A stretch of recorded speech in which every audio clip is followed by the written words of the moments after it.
પરમાણુના બંધારણમાં આપણે આગળના લેક્ચરમાં થોમ્સનનો નમૂનો, જે થોમ્સન, જે તરબૂચ મોડલ હતું પ્લમ પુડિંગ, એના વિશે વાત કરી. ત્યારબાદ સમભારિકો અને સમસ્થાનિકો, પરમાણુય દળ અને પરમાણુ ક્રમાંક, તો આટલી માહિતી આપણે મેળવી ચૂક્યા છીએ.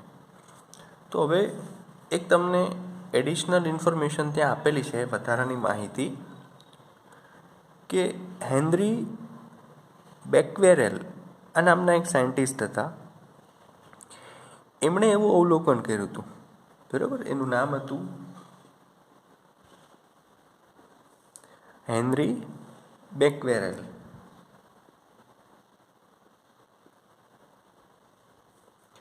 એમણે શું અવલોકન કર્યું?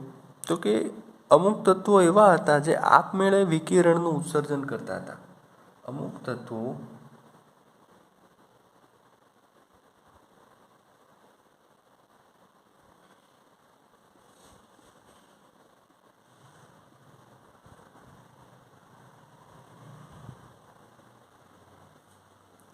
તો આ આપમેળે જે ઉત્સર્જન કરતા હતા, આ વિકિરણોને એમણે એક ચોક્કસ નામ આપ્યું તત્વોને, કે જે તત્વો આપમેળે, એટલે તમે કોઈ એના ઉપર રિએક્શન કરતા નથી, એમનામ પેડા પણ વિકિરણો ઉત્સર્જિત કરતા હોય, એવા તત્વોને એણે શું નામ આપ્યું?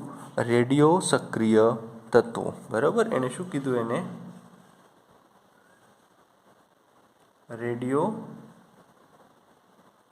સક્રિય તત્વો.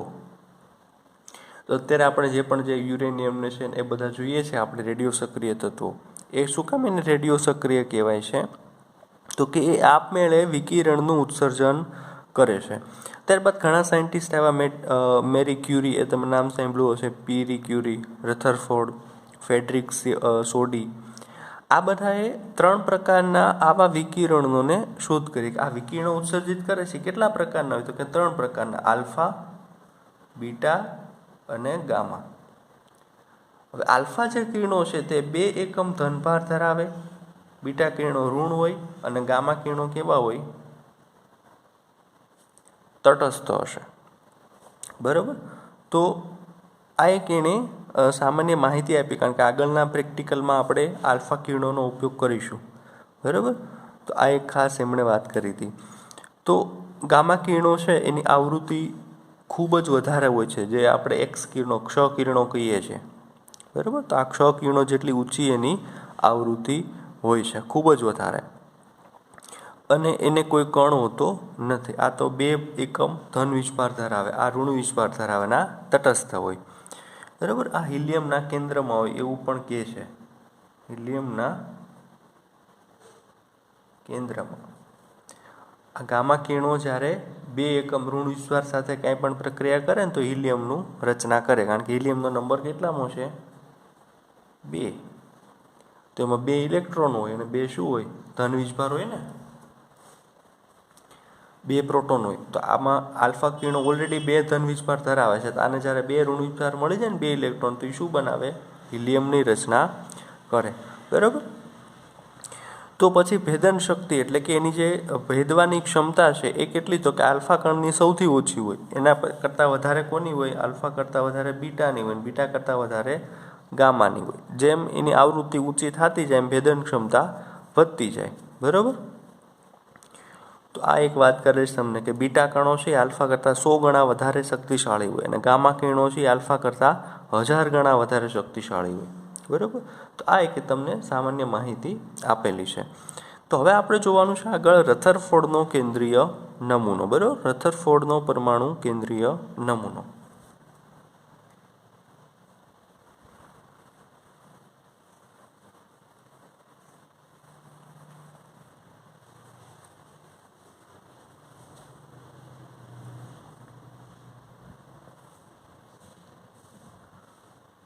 હવે આ જે રુથરફોર્ડ છે,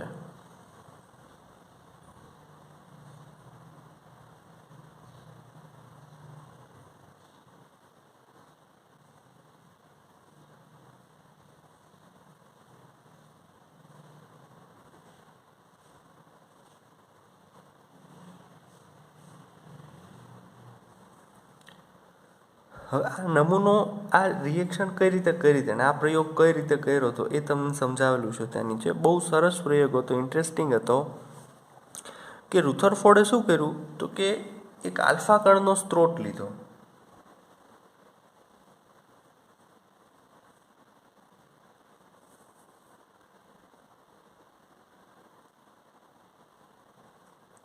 કે જેમાંથી આલ્ફા કણ સતત નીકળતા હોય. હવે આલ્ફા કણના સ્ત્રોતમાંથી એમણે આલ્ફા કણ સતત નીકળતા હોય, બરાબર, આ દિશામાં આગળ ચાલતા હશે. તો એની સામે એણે શું ગોઠવી દીધું? સોનાનો એક વરખવાળી, સોનાનો વરખ એટલે અતિશય પાતળો થાય, બરાબર. સોનાનો એક વરખ એટલે ખૂબ જ પાતળો હોય. તમે જોયું કોપર ફોઇલ જુઓ કે સોનાનો વરખ જુઓ, સાવ પાતળી પટ્ટી હોય. તો સોનાનો વરખ છે, અગેન સોનાના પરમાણુ તો હશે જ ત્યાંમાં. તો એક એણે આટલી એક ખાલી ગોઠવણી કરી. બીજું શું કર્યું તો કે આ સોનાના વરખની ચારેય બાજુ એટલે કે સર્ક્યુલરમાં શું ગોઠવી દીધું એણે? Photographic plate.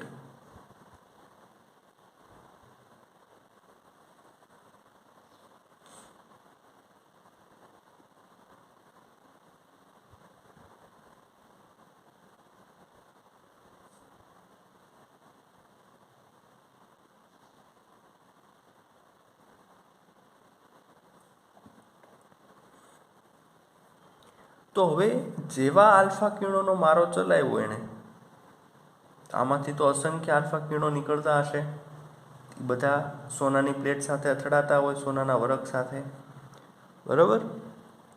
ફોટોગ્રાફિક પ્લેટનું શું કામ હોય તો કે આ કિરણો જ્યારે આની પર અથડાય ને એમાંથી નીકળી તો અહીંયા કંઈક સ્પાર્ક દેખાય આપણને, તો ખબર પડે, બરાબર. આ સિમ્પલ એક એણે એક્ઝામ્પલ લીધું હતું. હવે અહીંયાથી એક ચોંકાવનારું જે સામે આવ્યું પરિણામ એ શું હતું તો કે મોટા ભાગના કિરણો છે ને એ વિચલન પાયમા વગરના સીધે સીધા આની સાથે અથડાતા હતા, બરાબર. માનો કે આ કિરણ છે તો સીધે સીધું અહીંયા અથડાય, આ કિરણ સીધે સીધું અહીંયા અથડાય, આ કિરણ સીધે સીધું અહીંયા અથડાય, આ કિરણ સીધે સીધું અહીંયા અથડાય. એનો મતલબ શું થયો તો કે આ જે સોનાના વરખ છે એમાં દાખલા તરીકે આવો એક સોનાનો પરમાણુ હશે, તો જેવું આલ્ફા કિરણ આની સાથે અથડાય, હવે જો થોમ્સને કીધું એ વાત સાચી હોય કે ધન વીજભાર છે તે આખામાં વહેંચાયેલો છે અને ઋણ વીજભાર ક્યાંક ક્યાંક વચ્ચે ગોઠવાયેલો છે. હવે થોમ્સનની વાત સાચી હોય તો આલ્ફા કિરણો કેવા હતા? ધન વીજભારિત હતા અને પરમાણુની અંદર એ ધન વીજભાર છે. તો ધન ધન વચ્ચે તો શું થવું જોઈએ? અહીંયા અપાકર્ષણ. અને આ કિરણો છે એ ફંટાઈ જવા જોઈએ ને, કારણ કે આની સાથે તો અપાકર્ષણ થશે, તેનાથી દૂર થતા જવા જોઈએ. અહીંયા આ કિરણ કોઈ ભટકે તો અહીંયાથી દૂર થતું જવું જોઈએ. પણ હકીકતમાં શું થયું તો આ કિરણો હતા એ વિચલન જ ન પામ્યા, સીધે સીધા આગળ વધી ગયા, બરોબર. આવું થવાનું શું કારણ તો કે આના ઉપરથી એનું સૌથી મોટું ઓબ્ઝર્વેશન બહાર આવ્યું કે પરમાણુનો મોટા ભાગનો ભાગ કેવો છે? ખાલી છે, ત્યાં કાંઈ છે જ નહીં. જો અંદર અહીંયા ધન વીજભાર હોત તો આ કિરણો પાછા વળ્યા હોત અથવા તો અપાકર્ષણ પામ્યા હોત. કિરણો તો સીધે સીધા આગળ નીકળી ગયા, અહીંયા પ્લેટ સાથે અથડાણા તો સ્પાર્ક થયો. આવું થવાનું કારણ શું તો કે રુથરફોર્ડે સૌથી મોટું આ જ એક એનું ઓબ્ઝર્વેશન આપ્યું હતું કે પરમાણુનો મોટા ભાગનો ભાગ તો ખાલી જ છે, બરાબર. બીજું એણે શું ઓબ્ઝર્વેશન આપ્યું હતું કે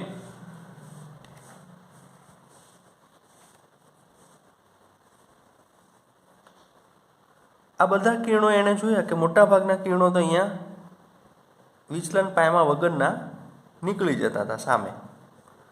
પરંતુ એક એણે ત્યાં તમને તારણ પણ આપેલું છે કે 20,000 આવા આલ્ફા કિરણો પસાર કરે ને, બરાબર, આલ્ફા કિરણો 20,000 આલ્ફા કિરણોનો મારો કરે ને ત્યારે એમાંથી ખાલી એક કિરણ છે ને એ 180 ડિગ્રી એટલે કે અહીંયા આ કિરણ આપાત કરે ને તો સામે આની આ જ દિશામાં એ પાછું વળતું. પણ એવું કિરણ કેવું હતું? એક જ હતું. 20,000 આપાત કરે એમાંથી એક જ તે. તો આના ઉપરથી એને શું આઈડિયા આવ્યો કે આ એક કિરણ છે ને ક્યાં અથડાતું હશે તો કે એના કેન્દ્રમાં. કેન્દ્રમાં શું હોય છે?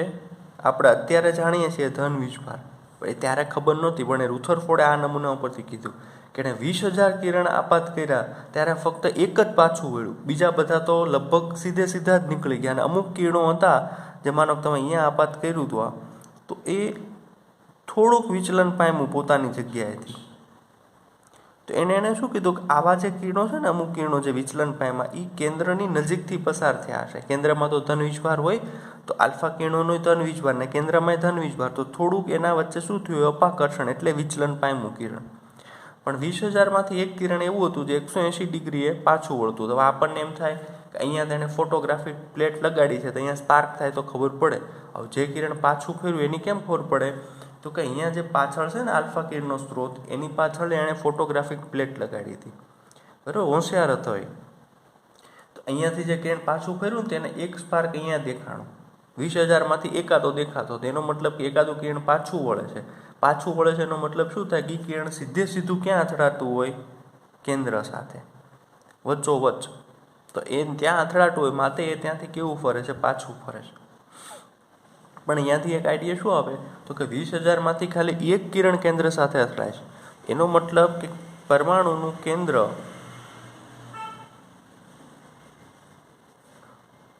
ખૂબ નાનું હશે. પરમાણુનું કેન્દ્ર ખૂબ જ કેવું હશે? નાનું હશે. અહીંયા આના ઉપરથી એક આ ફિક્સ થઈ ગયું કે આટલા બધા કિરણોમાંથી ખાલી એક કિરણ પાછું ફરે છે. એનું મતલબ કે એનું કેન્દ્ર બહુ જ નાનું હશે. બરાબર, તો આ એક વાત એમણે પ્રસ્થાપિત કરી ત્યાં કે એનું કેન્દ્ર ખૂબ જ નાનું હશે. પછી કેન્દ્રમાં શું હશે? ધન વીજભાર. કેન્દ્રમાં ધન વીજભાર, તો જ અમુક કિરણો વિચલન પામતા હોય થોડાક. બરાબર, એની નજીકથી પસાર થતા તે વિચલન પામતા, તેનો મતલબ કે કંઈક ધન વીજભાર તો છે. પણ એ આખામાં નથી. થોમ્સને શું કીધું? તો કે આખા પરમાણુમાં ધન વીજભાર વહેંચાયેલો છે. થોમ્સને આવી વાત કરી હતી. પણ આ પ્રયોગ ઉપરથી સાબિત થયું કે આખા પરમાણુમાં ધન વીજભાર નથી, તો આ બધા કણો સીધા પસાર જ ન થાત, એ વિચલન પામત. તો આના ઉપરથી એને સૌથી મોટો ખ્યાલ કે પરમાણુનો મોટા ભાગનો તો ખાલી જ છે, મોટા ભાગનો ભાગ. બરાબર, એનું સમગ્ર દળ છે ને એના નાના એવા કેન્દ્રમાં સમાયેલું છે. બરાબર, આ જે નાનું એવું કેન્દ્ર છે ને એમાં એનું સમગ્ર દળ સમાયેલું છે. કારણ કે દળ તો કોના લીધે હોય? પ્રોટોનના લીધે. ઇલેક્ટ્રોન તો દળ વિહીન છે અને પ્રોટોન ક્યાં છે? કેન્દ્રમાં. તો સમગ્ર પરમાણુનું દળ એક નાના એવા એના કેન્દ્રમાં સમાયેલું હોય છે. બાકી મોટા ભાગનો ભાગ એનો કેવો હોય છે? પરમાણુનો ખાલી હોય છે. બરાબર, તો આ હતો રુથરફોર્ડનો કેન્દ્રીય. એટલા માટે જ આને કેન્દ્રીય નમૂનો કહેવાય છે. કારણ કે સૌપ્રથમ રુથરફોર્ડે પરમાણુના કેન્દ્ર વિશે વાત કરી. અત્યાર સુધી આ વાત કોઈએ નથી કરી કે પરમાણુનું એક કેન્દ્ર પણ હોય. રુથરફોર્ડે સૌપ્રથમ આ વાત કરી હતી. બરાબર, તો એના આપણે જે એને નોંધ કરી, આપણે અહીંયા વાત તો કરી દીધી, પણ હવે એને પોઈન્ટના સ્વરૂપમાં જોઈએ કે શું વાત કરી હતી રુથરફોર્ડે.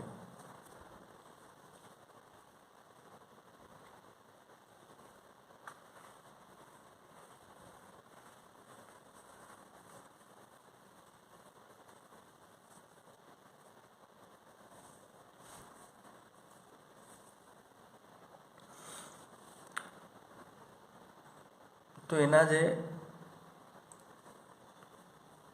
રુથરફોર્ડે જે અવલોકન કર્યું એ શું હતું? તો કે એ લખીએ આપણે અહીંયા એના પોઈન્ટ્સ જે છે.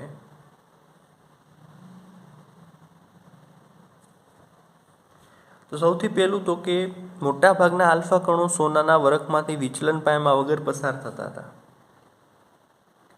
મોટાભાગના આલ્ફા કણો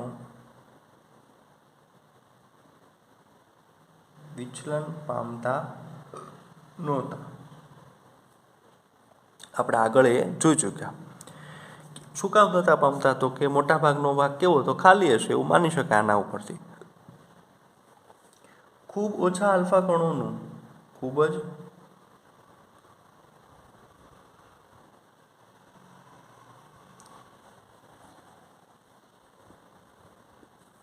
જ ઓછા આલ્ફા કણોનું બહુ નાના ખૂણે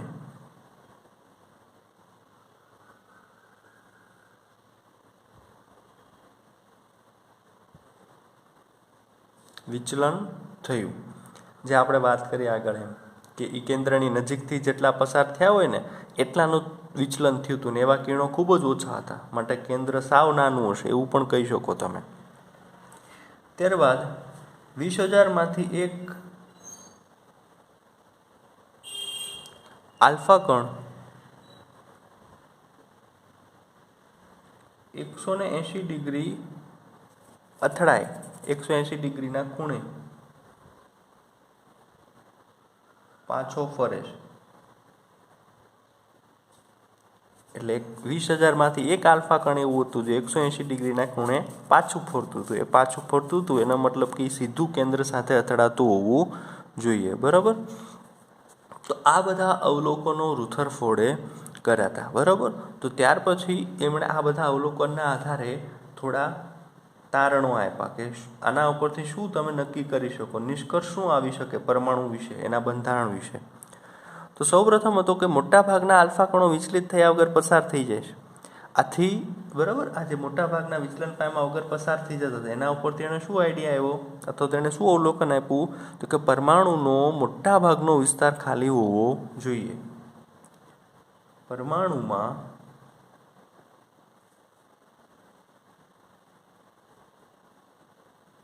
મોટાભાગનો વિસ્તાર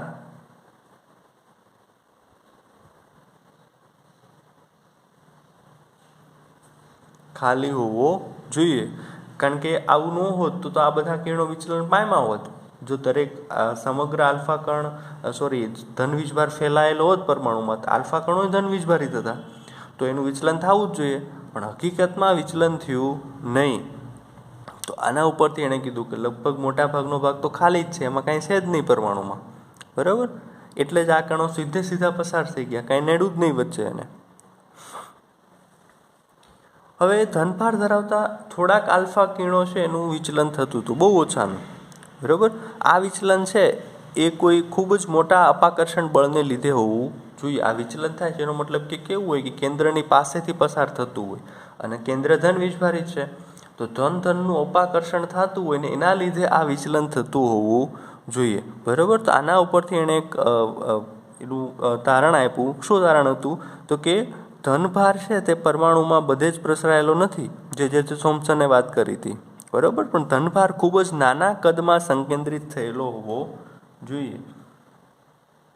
પરમાણુમાં જે ધનભાર છે ખૂબ જ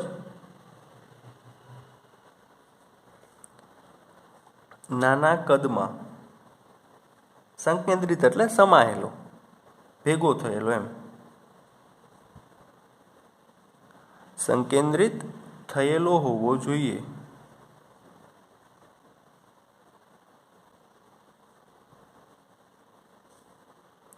જે આલ્ફા કણોનું અપાકર્ષણ અને વિચલન કરે છે. આ જે ખૂબ જ નાના જગ્યામાં ધનભાર હશે ને એ જ આલ્ફા કણનું શું કરાવતો હશે, વિચલન કરાવતો હશે. બરાબર. પણ એનું કદ ખૂબ જ નાનું હશે, એના માટે એટલે જ થોડાક જ આલ્ફા કણનું વિચલન થાય છે જે એની નજીકથી પસાર થતા હોય. તો રુથરફોર્ડે થોડીક પછી ગણતરીઓ કરી અને એના ઉપરથી એણે દર્શાવ્યું કે પરમાણુનું જે એના દ્વારા રોકાયેલું કેન્દ્ર છે, બરાબર, કેન્દ્ર દ્વારા રોકાયેલું કદ છે એ ખૂબ જ નાનું છે. બરાબર. કે પરમાણુનું કેન્દ્ર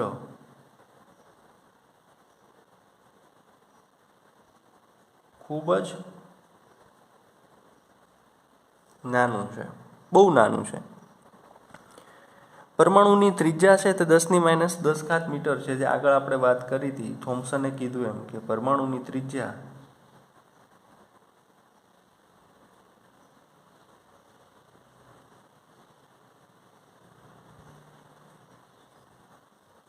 10⁻10 મીટર છે. જ્યારે એના કેન્દ્રની ત્રિજ્યા તમે જુઓ ને તો એ તો 10⁻15 મીટર છે. એક તો પરમાણુ પોતે નાનો 10⁻10 મીટર જેટલી ત્રિજ્યાવાળો, અને એનું કેન્દ્ર તો એનાથી નહીં નાનું કે એના કેન્દ્રની ત્રિજ્યા તો ખાલી 10⁻15 મીટર જેટલી જ છે. બરાબર.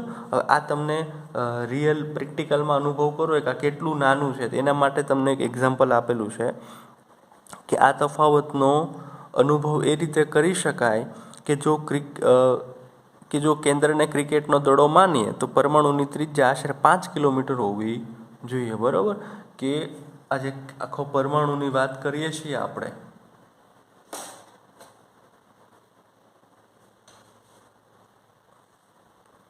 આખો પરમાણુ આવી રીતે ગોળ છે, આ એનું કેન્દ્ર છે. તો આ જો ગ્રાઉન્ડ આજુબાજુ 5 કિલોમીટર લાંબુ હોય ને, આ રીતે આ બધી બાજુ કેવું હોવું જોઈએ, 5 કિલોમીટર, અને એની વચ્ચોવચ્ચ તમે ક્રિકેટનો બોલ મૂકો ને કેવડો નાનો લાગે. હવે 5 કિલોમીટર આવું મોટું ગ્રાઉન્ડ છે ચારેય બાજુ, એની વચ્ચે તમે ક્રિકેટનો બોલ મૂકો તો કેટલો નાનો લાગે, એટલું નાનું એનું કેન્દ્ર છે. બરાબર, પરમાણુનું સાથેની સરખામણી કરો કે પરમાણુની સાથેના કેન્દ્રની સરખામણી, તો પરમાણુની સરખામણીમાં એનું કેન્દ્ર અતિશય નાનું છે. અને એ સરખામણી તમને દર્શાવવા માટે, ફીલ કરવા માટે એક એક્ઝામ્પલ આપેલું છે. આવડા મોટા ગ્રાઉન્ડમાં તમે જ્યારે બોલ મૂકો ક્રિકેટનો વચ્ચોવચ્ચ, અને એ જેવડો લાગે એવડું પરમાણુનું કેન્દ્ર છે. બરાબર, તો આ હતા તેના તારણો.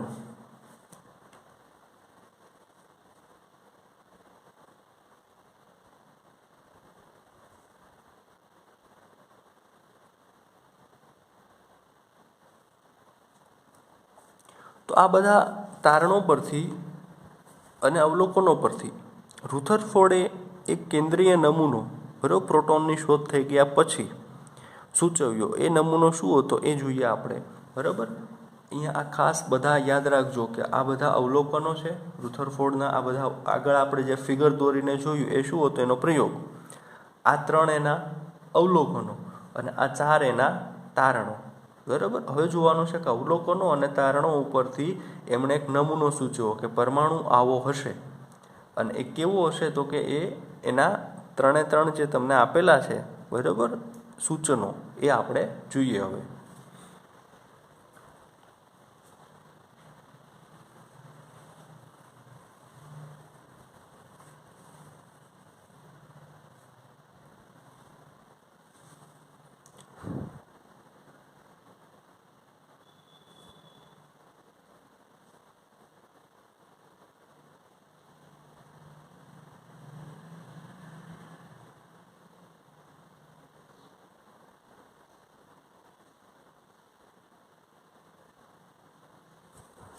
આ રુથરફોર્ડનો જે એનો કેન્દ્રીય નમૂનો હતો પ્રોટોનની શોધ થયા પછી આ બહાર આવ્યો હતો, એ ખાસ ધ્યાન રાખજો. પ્રોટોનની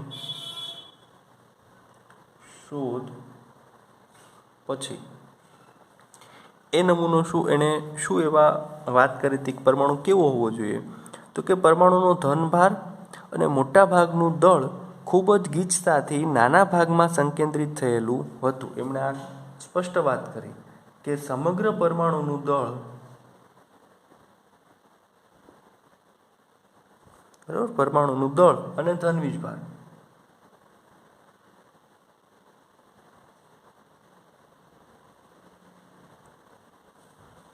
ખૂબ જ નાના ભાગમાં સંકેન્દ્રિત થયેલું હતું.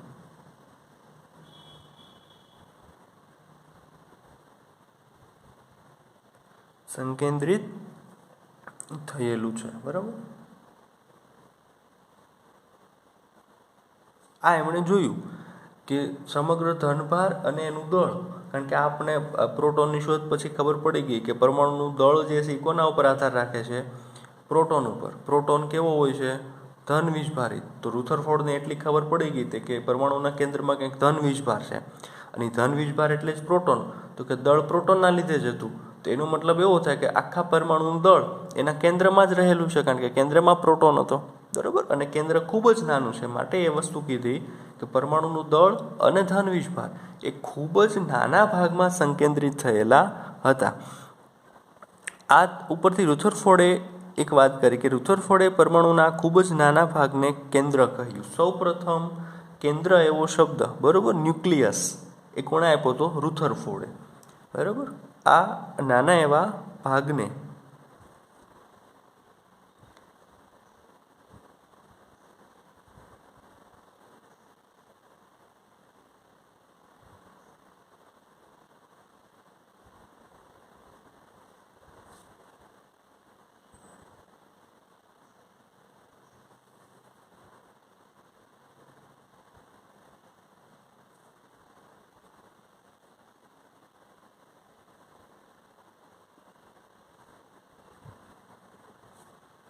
બરાબર. આ ખૂબ જ જે નાનો એવો ભાગ હતો એને શું કીધું, એણે પરમાણુનું કેન્દ્ર. તો આ કેન્દ્ર શબ્દ પણ, ન્યુક્લિયસ શબ્દ પણ એણે સૌપ્રથમ રુથરફોર્ડે કીધો કે જ્યાં એનું દળ અને ધન વીજભાર સમાયેલો છે ને એ નાના ભાગને શું કહેવાનું, તો કે પરમાણુનું કેન્દ્ર કહેવાનું.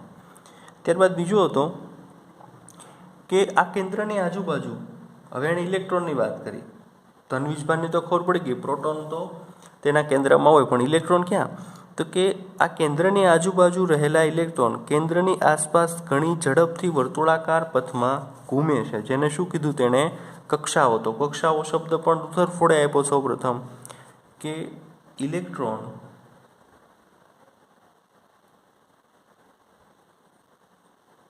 પરમાણુના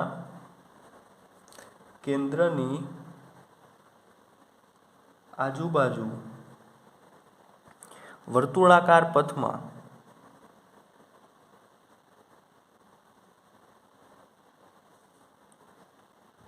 ઘણી ઝડપથી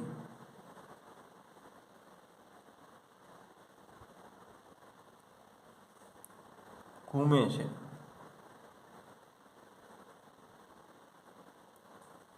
આ વર્તુળાકાર પથને રુથરફોર્ડે શું નામ આપ્યું, કક્ષાઓ.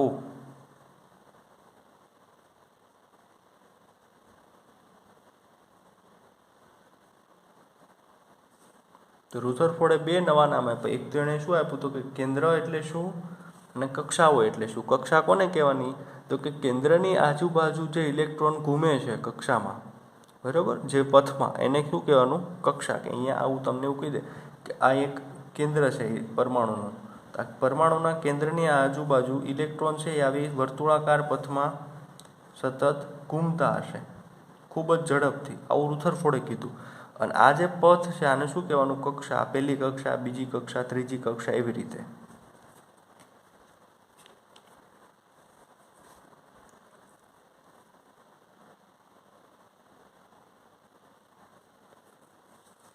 આમ રુથરફોર્ડનો જે નમૂનો છે તે સૌરમંડળ સાથે સરખાવી શકાય, બરાબર. આપણું જે સૂર્યમંડળ છે એની સાથે આને સરખાવી શકાય.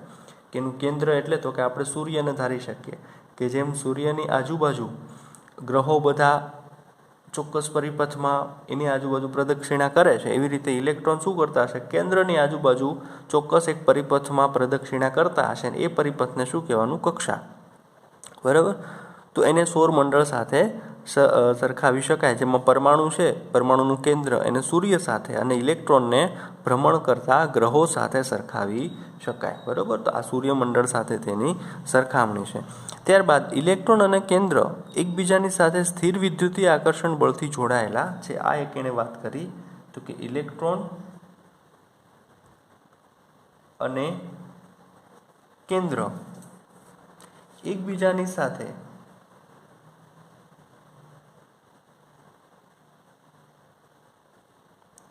સ્થિર વિદ્યુતીય આકર્ષણ બળ